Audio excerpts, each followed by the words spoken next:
की एखादा कायदा हा कन्व्हर्शन बाय फोर्स फ्रॉड अल्युरमेंट याला प्रोहिबिट करत असेल तर असा कायदा संवैधानिक आहे, तो कॉन्स्टिट्यूशनल आहे असं देखील या ठिकाणी सांगण्यात आलेलं आहे।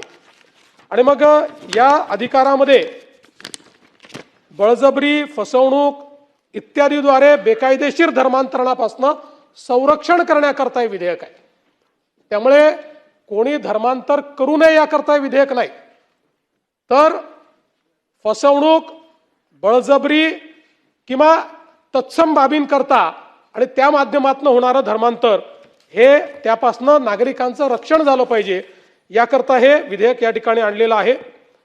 आणि धर्म स्वातंत्र्याच्या हक्काचं संरक्षण करण्यासाठी आणि बेकायदेशीरपणे एका धर्मातनं दुसऱ्या धर्मात नेण्याच्या संदर्भात या ठिकाणी हे प्रतिबंधित करतं।